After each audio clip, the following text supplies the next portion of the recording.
وعلى آله وأصحابه أجمعين أما بعد فأعوذ بالله من الشيطان الرجيم بسم الله الرحمن الرحيم وما خلقت الجن والإنس إلا ليعبدون صدق الله مولانا العظيم الصلاة والسلام عليك يا سيدي يا رسول الله وعلى آلك وأصحابك يا سيدي يا حبيب الله الصلاة والسلام عليك يا سيدي يا رحمة للعالمين وعلى آلك وأصحابك يا سيدي يا خاتم النبيين۔ اللہ رب العزت کی حمد و ثنا اور حضور سید کائنات جان عالم مصطفیٰ کریم صلی اللہ علیہ وآلہ وصحبہ وسلم کی پاکیزہ بارگاہ میں ادب و احترام سے درود و سلام کا نذرانہ پیش کرنے کے بعد عزت و احترام کے لائق جملہ برادران اسلام احباب زیباکار، نماز جمعہ کی ادائیگی کے لیے ہم سب جامعہ مسجد پیر مدرسہ کے خوبصورت ماحول میں تشریف فرما ہیں۔ خالق ارض و سما کی بارگاہ عالی میں التجا ہے، اللہ ہم سب کی نماز جمعہ قبول فرمائے، ہم سب کو جمعہ شریف کی جملہ برکات سے فیض یاب فرمائے۔ احباب گرامی قدر، انسان کی تخلیق کا مقصد مدعا یہ ہے کہ انسان تخلیق کرنے والی ذات اللہ رب ذوالجلال کے سامنے عبادت و بندگی کے ذریعے اپنا سر جھکا دے۔ یہ انسان کی تخلیق کا بنیادی مقصد قرآن میں بتایا گیا ہے۔ میں نے قرآن مجید کا جو حصہ آپ کے سامنے تلاوت کیا ہے، رب نے ارشاد فرمایا وَمَا خَلَقْتُ الْجِنَّ وَالْإِنسَ إِلَّا لِيَعْبُدُونَ۔ اللہ فرماتا ہے میں رب ذوالجلال نے جنوں اور انسانوں کو اپنی عبادت و بندگی کے لیے پیدا فرمایا ہے۔ بنیادی طور پہ یہ بات ذہن نشین کر لیجئے، ایک ہے حقوق اللہ اور ایک ہوتے ہیں حقوق العباد۔ دونوں کو ادا کر کے جو انسان اس دنیا سے رخصت ہوتا ہے، اس انسان سے بڑا عظمت والا کوئی اور انسان نہیں ہو سکتا۔ جو حقوق اللہ کی بھی پاسداری کرے، حقوق العباد کی بھی پاسداری کرے، وہ انسان دنیا و آخرت میں کامیاب ترین انسان ہے۔ حقوق اللہ میں سب سے پہلے عبادت کا درجہ ہے، اور عبادت بھی نماز اس کا پہلا نمبر ہے۔ اور بھی بہت ساری عبادات ہیں، لیکن نماز کو ساری عبادات کا مرکز و محور اور بنیادی حیثیت حاصل ہے۔ اس لیے جو نماز قائم کرتا ہے، فرض رب کا ادا کرتا ہے، یقین جانیے وہ چلتا پھرتا اللہ کا ولی ہے۔ اس زمانے میں اولیاء اللہ کیا کرتے ہیں؟ اولیاء اللہ کا یہی زندگی کا نصب العین مشن اور مقصد ہوتا ہے کہ ہر لحظہ رب کی عبادت و بندگی کی جائے، لہو و لعب میں مشغول ہونے کی بجائے ذکر اللہ کیا جائے، تو اللہ ان کا چرچا زبان زد عام کروا دیتا ہے۔ مخلوق خدا ایسے لوگوں کی قدم بوسی کرنا، ان کے ہاتھ چومنا اپنے لیے اعزاز کا باعث سمجھتی ہے۔ وہ رب کو راضی کرتے ہیں، رب ان کا چرچا اپنی مخلوق میں کروا دیتا ہے۔ یہ قرآن کا وعدہ ہے، فَاذْكُرُونِي أَذْكُرْكُمْ، تم میرا ذکر کرو، مجھے یاد رکھو، میں تمہارا ذکر کرتا رہوں گا، تمہیں یاد رکھوں گا۔ اولیاء اللہ جو حقیقت میں اولیاء اللہ ہیں، آج ان کا نام بھی زندہ ہے، گرچہ صدیوں قبل اس دھرتی میں وہ آئے اور چل بسے، لیکن ان کا آج بھی نام زندہ ہے، ان کا کام بھی زندہ ہے۔ جو حقیقی رب کی رضا کے حصول کے لیے اعمال صالحہ کرتے ہیں، رب انہیں کبھی مخلوق کے دماغ سے بھی، مخلوق کی زبان سے بھی اور مخلوق کے قلب سے بھی نکلنے نہیں دیتا۔ ان کا چرچا ہر لحظہ جاری رہتا ہے۔ آپ دیکھ لیجئے، حضور داتا صاحب کے مزاج پہ چلے جائیں، خرافات جو ہیں ان کا قرآن و سنت اسلام سے کوئی تعلق نہیں، وہ بعض میں لوگوں کی ایجادات ہیں۔ اللہ تعالیٰ ہر ایک کو ہدایت عطا فرمائے۔ خرافات کا اہل اسلام انکار کرتے ہیں۔ بے پردہ خواتین کا مزارات اولیاء پہ جانا سخت منع ہے، حرام ہے، اور باپردہ بھی اگر کوئی خاتون جاتی ہے تو اس زمانے میں علماء نے یہ فتویٰ جاری کیا ہے کہ خواتین کو اولیاء کے مزارات ہوں یا عام قبرستان ہو، کوشش کرنی چاہیے کہ اجتناب کریں، چاہے باپردہ ہے، ہر دو صورت میں خواتین کو مزارات اولیاء پہ جانے سے اجتناب کرنا چاہیے۔ اس کی وجہ یہ ہے، فی زمانہ فتنہ، فساد اور ہر طرف شیطانیت کا عروج ہے، تو فتنے میں مبتلا ہونے کا بہت زیادہ خدشہ ہے۔ اس لیے اہل علم احتیاطی تدابیر کی خاطر خواتین کو قبور میں بھی اور مزارات اولیاء پہ جانے سے بھی منع کرتے ہیں۔ تو احتیاط اسی میں ہے کہ ہم اس پہ عمل کریں، مزارات اولیاء پہ خواتین کو نہ جانے دیا جائے، اور قبرستان میں بھی اگر کوئی جانا چاہتے ہیں اپنے اعزہ و اقارب کی قبر پہ، تو اس کے لیے حکم یہی ہے، عمر رسیدہ خواتین جائیں، عمر رسیدہ خواتین بھی پردہ ہو کے جائیں۔ کسی اپنے قریبی کی قبر پہ جا کے دعا کرنا چاہیں تو ایسی خواتین جائیں۔ حضور سید کائنات علیہ السلام نے ارشاد فرمایا، کنت نہیتکم عن زیارت القبور فزوروها فانها تذکر الآخرہ۔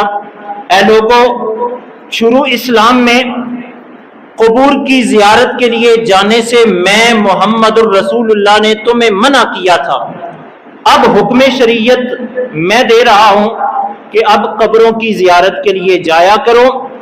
وجہ ساتھ ذکر کی، فرمایا کیونکہ قبروں کی زیارت کے لیے جانے والا شخص وہ خوش نصیب شخص ہوتا ہے جسے آخرت کی فکر رہتی ہے۔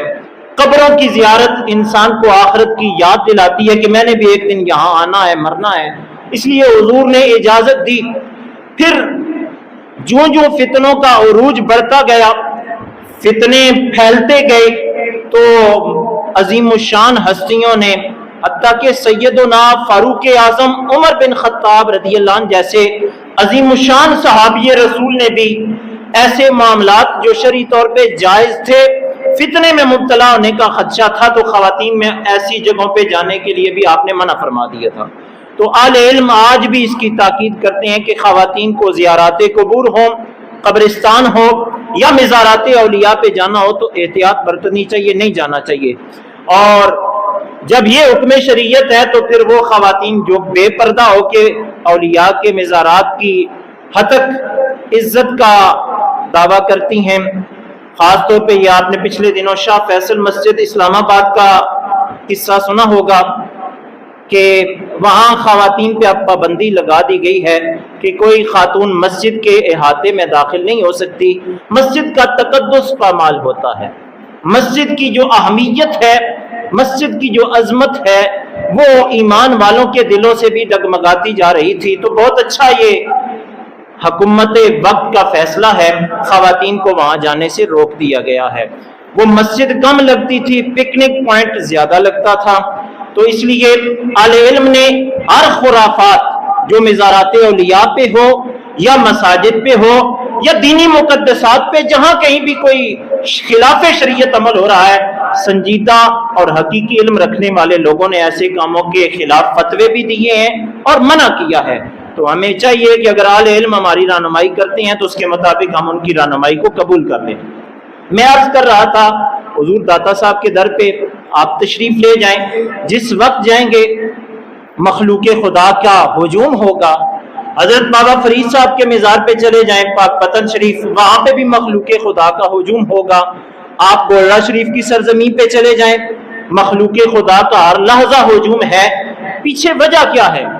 وجہ یہ ہے کہ ان لوگوں نے اپنی حیات مستعار میں رب کو راضی رکھا ہے، رب کو کبھی نہیں بھولے، رب کا ذکر لمحہ لمحہ ان کی زبان پہ، قلب پہ، دماغ پہ جاری رہا۔ رب کا وعدہ ہے تم مجھے یاد رکھنا، میں تمہیں یاد رکھوں گا۔ مخلوق کے ذہنوں میں، قلوب میں، زبانوں میں آج بھی ان کا چرچا جاری ہے۔ تو مقصد یہ بتایا ہے کہ انسان کی تخلیق عبادت خداوندی کے لیے کی گئی ہے۔ خالق ارض و سما کا جو تخلیق کرنے کا مقصد تھا انسان کو، جو انسان اس پہ پورا اتر رہا ہے، وہ دنیا میں بھی معزز، قبر میں بھی معزز، اور قبر کے بعد آنے والی زندگی میں بھی معزز ترین کہلانے کا حقدار ہے۔ آپ دیکھیے احادیث رسول میں عبادات میں سے سب سے اہم عبادت نماز میں نے ذکر کیا، اس کی اہمیت بھی نبی کریم علیہ السلام نے بڑی بیان فرمائی۔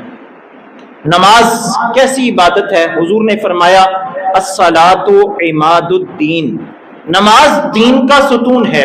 یہ مسجد آپ جس میں تشریف فرما ہیں، یہ چند ستونوں پہ کھڑی ہے، اور اس کی تعمیر میں اور ان ستونوں کی بناوٹ میں انتہائی محنت کاریگری دکھائی گئی ہے۔ آج اس کے صاحباں میں ہم نیچے موجود ہیں، چھت کے نیچے بیٹھے ہیں، تو بلا تشبیہ بلا مثال عرض یہ کرنا چاہوں گا، حضور نے فرمایا نماز دین کا ستون ہے۔ دین کی پوری عمارت، پورا دین اسلام نماز پہ کھڑا ہے۔ جس نے نماز کے ساتھ تعلق مضبوط رکھا، فرض نماز کی ادائیگی میں کوتاہی نہ کی، اللہ اس کے دل میں ایسا نور اور روشنی ڈالتا ہے کہ وہ بندہ بقیہ دین اسلام کے اراکین پہ بھی عمل کرنا شروع کر دیتا ہے۔ اس لیے قرآن کہتا ہے نماز بے حیائی اور برے کاموں سے روکتی ہے۔ کیسے روکتی ہے؟ جو حقیقی طلب لے کر رب کے حضور سجدہ ریز ہوتے ہیں، اللہ پھر ان کو بے حیائی اور برے اعمال سے روک دیتا ہے۔ تو یہ شان ہے نماز کی، جو نماز میں خلوص نیت کے ساتھ آ کے شامل ہوتا ہے، عبادت کرتا ہے، فرض کی ادائیگی میں کوتاہی نہیں کرتا۔ آپ دیکھ لیجئے اس کی زندگی میں برکت ہی برکت ہے، نور ہی نور ہے، رحمت ہی رحمت ہے، اور جو بے نمازی ہے اس کی زندگی میں بے برکتی ہی رہتی ہے۔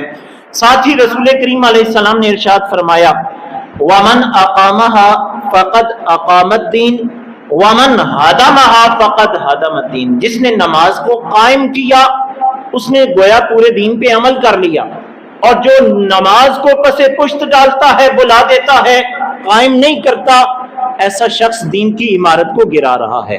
تو کوشش کریں، کلمہ پڑھ لیا ہے اور آل اسلام میں شامل ہیں، اور عاقل و بالغ شعور فہم کامل اللہ نے ہمارے جسم و جان میں رکھا ہے، تو اس عقل سلیم کو استعمال کر کے دین اسلام کی جو اولین عبادت ہے نماز، اس کو باقاعدگی سے ادا کریں، خود بھی اپنی نسلوں کو بھی نماز کی ادائیگی کی طرف لگائیں۔ برکت ہی برکت ہے، رحمت ہی رحمت ہے، نور ہی نور ہے۔ اب دیکھیے نماز سے پہلے وضو ہوتا ہے، وضو کرنے کی بھی بڑی شان ہے، حدیث بہت ساری آئی ہیں۔ رسول کریم رحمت کائنات علیہ السلام نے ارشاد فرمایا وضو کرنے والا شخص جب وضو کرتا ہے، ہاتھ دھوتا ہے تو اللہ ہاتھ کے گناہ جھاڑ دیتا ہے، کلی کرتا ہے تو کلی کرنے سے منہ کے گناہ ختم، ناک میں پانی ڈالتا ہے تو ناک کے گناہ ختم، چہرہ دھوتا ہے، چہرے اور آنکھوں سے جو گناہ ہوتے ہیں سارے ختم، کونیوں سمیت بازو دھوتا ہے، بازوؤں کے گناہ ختم، سر کا مسح کرتا ہے، سر کے گناہ ختم، کانوں کا مسح کرتا ہے، کانوں کے گناہ ختم، گردن سے مکہ مسح کرتا ہے، گردن کے گناہ ختم، حتیٰ کہ جب پاؤں دھوتا ہے رسول کریم علیہ السلام نے ارشاد فرمایا جب آخری قطرہ پاؤں دھونے کے بعد وضو کرنے والے کے جسم سے پانی کا جدا ہوتا ہے، اللہ وضو کرنے والے کے سارے گناہوں کو معاف فرما دیتا ہے، سارے گناہ اس کے نچڑ کے اس وضو والے پانی میں بہہ جاتے ہیں۔ تو یہ اعزاز اسی کو ملے گا جو وضو کرے گا۔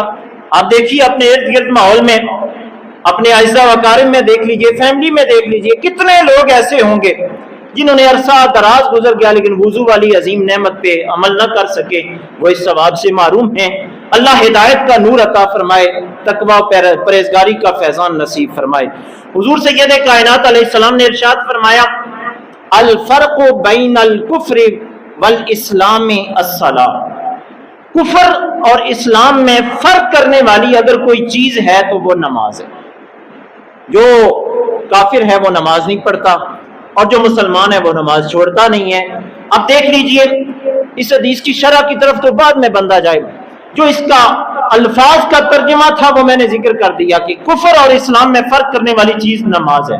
کافر نماز نہیں پڑھتا، مسلمان نماز چھوڑتا نہیں۔ اب جو چھوڑتے ہیں وہ سوچ لیں ظاہری مفہوم ہمیں کیا بتا رہا ہے کہ وہ کفر کے زمرہ میں داخل ہو جاتا ہے، کلمہ اسلام کا پڑھا ہے، نماز چھوڑنے سے کفر کی حرکات میں داخل ہو گیا ہے، تو دنیا بھی خراب، قبر بھی خراب، حشر بھی خراب۔ اس لیے دعوت فکر دوں گا، لمبی چوڑی نمازیں تو ہیں کوئی نہیں ہمارے دین اسلام میں، 5 وقت کی نماز ہے، کوشش کریں پر وقت اس کی ادائیگی کریں، دنیا بھی سنور جائے گی، قبر بھی سنورے گی اور حشر بھی اللہ تعالیٰ نور علی نور بنا دے گا۔ حضور رحمت کائنات علیہ السلام نے ارشاد فرمایا سب سے پہلے انسان سے جس چیز کا سوال ہوگا، حساب و کتاب ہوگا، وہ نماز ہے۔ قیامت کے دن سب سے پہلے حساب و کتاب نماز کا ہوگا۔ جو پہلے سوال میں ناکام ہو گیا تو بقیہ سوالات کے جوابات کیسے دے سکے گا؟ اس لیے قبر کی بھی تیاری کرنی ہے، حشر کے میدان کے لیے بھی تیاری کرنی ہے۔ تو ابھی اپنا مقصد تخلیق ہم نے یاد رکھنا ہے۔ مقصد تخلیق کیا ہے؟ اللہ کی عبادت۔ دنیاوی کام چلتے رہتے ہیں، جو مشن ہے ہماری تخلیق کا، جو ہماری تخلیق کا بنیادی مقصد ہے وہ عبادت الہی۔ عبادت الہی میں سب سے پہلے نمبر پہ نماز ہے، پھر بقیہ عبادات کے زمرے ہیں، مخلوق خدا کی خدمت ہے، وغیرہ وغیرہ فلاحی کام ہے، یہ بعد میں ہیں۔ سب سے پہلے فرض عبادت نماز ادا کرنا ہے۔ میں حضرت خواجہ فرید الدین رحمت اللہ علیہ کی کتاب میں پڑھ رہا تھا، آپ نے بڑی خوبصورت بات لکھی، قرآن کا نچوڑ آپ نے نکالا، آپ نے حدیث رسول کوٹ کی، آپ نے فرمایا جو بے نمازی ہے اس کا حشر قیامت کے دن قارون، حامان اور فرعون جیسے بدبخت اللہ کے دشمنوں کافروں کے ساتھ ہوگا۔ کیا مطلب؟ جو بے نمازی ہے وہ حشر کے دن، قیامت کے دن قارون جیسے بدبخت دشمن خدا کے ساتھ اٹھایا جائے گا، فرعون جیسے بدبخت دشمن خدا کے ساتھ اٹھایا جائے گا، حامان جیسے بدبخت دشمن خدا کے ساتھ وہ بے نمازی اٹھایا جائے گا۔ تو جو نماز پڑھنے والے ہوں گے انہیں اپنی قسمت پہ رش کرنا چاہیے، انہیں انبیاء کرام علیہ السلام کے مقدس گروہ کے ساتھ اٹھایا جائے گا، انبیاء کرام علیہ السلام کے اصحاب کے مقدس گروہ کے ساتھ اٹھایا جائے گا۔ کسی کے ساتھ حضرت ابو بکر کا گروہ ہوگا، کوئی حضرت فاروق اعظم کے گروہ میں ہوں گے، کوئی حضرت عثمان غنی کے گروہ میں ہوں گے، کوئی حضرت علی المرتضیٰ کے گروہ میں ہوں گے۔ ہر بے نمازی دشمنان خدا کے ساتھ اٹھایا جائے گا اور ہر نمازی اللہ کے اولیاء، اللہ کے قریبی دوستوں کے ساتھ حشر کے دن اٹھایا جائے گا۔ تو یہ اب فیصلہ ہمارے ہاتھ میں ہے کہ ہم نے حشر کے میدان میں کن کے گروہ میں شامل ہونا ہے۔ نماز پڑھیں گے اولیاء اللہ، انبیاء کرام علیہ السلام کے گروہ میں اللہ ہمارا حشر فرمائے گا۔ اگر بے نمازی رہیں گے تو دشمنان خدا کی صفوں سے اٹھایا جائے گا۔ اب دیکھیے امت کے بہت بڑے اولیاء اللہ گزرے ہیں، ان میں سے ایک عظیم الشان ہستی ہیں حضور سیدنا غوث اعظم الشیخ سید عبد القادر جیلانی الحسنی والحسینی رضی اللہ عنہ، جن کے نام کی ہم 11ویں شریف کرتے ہیں۔ ان کے نام کی چاولوں کی دیگ پکا کے سارے کھانا اپنے لیے اعزاز اور فخر کا سبب سمجھتے ہیں، لیکن ان کی تعلیمات پہ عمل کرنا ہمارے لیے بہت مشکل ہے۔ دعوت فکر یہی ہے کہ 11ویں شریف کرنا یہ ایک ثواب کا کام ہے، مستحب عمل ہے، نہ کریں گناہ کوئی نہیں، لیکن 11ویں والے جو بزرگ ہیں حضور غوث اعظم رضی اللہ عنہ، ان کی سیرت پہ عمل کرنے کی کوشش کرنی چاہیے۔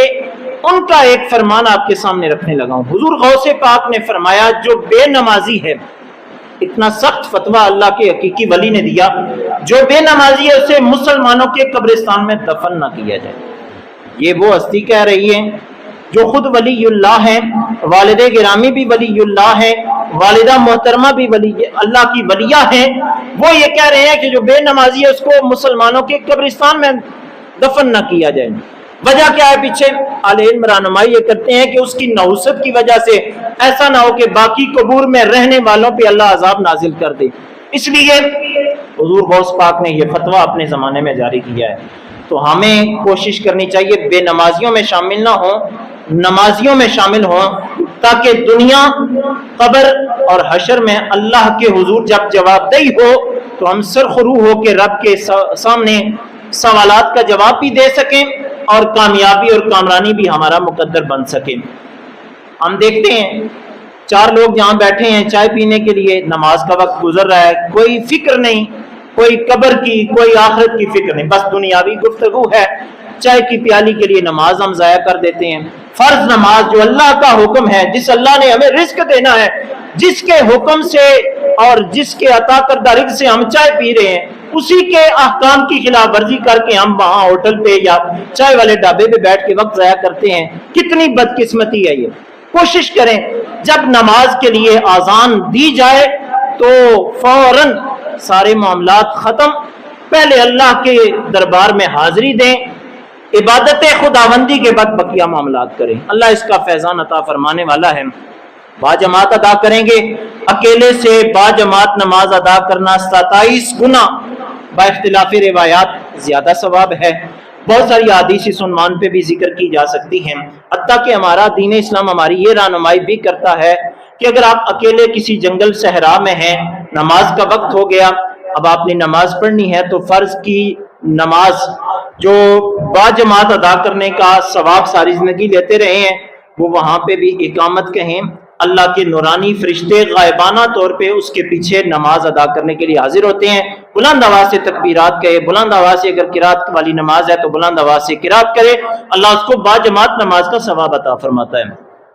میں افسوس سے کہنا چاہوں گا، آج بھی ہمارے کئی دیہات ایسے ہیں، شہروں کی تو بات نہیں کرتا، کئی دیہات ایسے ہیں، آخری بات کر کے گفتگو سمیٹنے لگا ہوں، جہاں 5 وقت کی نماز کے لیے کوئی نمازی آتا ہی کوئی نہیں۔ اب جو شخص وہاں پہ نماز پڑھے، اب اس کے لیے بھی یہ مسئلہ سامنے ہے کہ وہ صحرا والے اس مسئلے پہ عمل کرے۔ اگر کوئی نہیں آتا، اس کا کام ہے بلاوا دینا، اذان دینا، اور اس کے بعد اقامت کہہ کے بلند آواز سے تکبیرات کہہ کے فرض کی جماعت کی صورت میں نماز پڑھے، اللہ اس کو جماعت کا ثواب عطا فرمائے گا۔ رب ذوالجلال کی پاکیزہ بارگاہ میں التجا ہے، اللہ قابل عمل باتوں پہ ہم سب کو عمل کی توفیق عطا فرمائے۔ وآخر دعوایا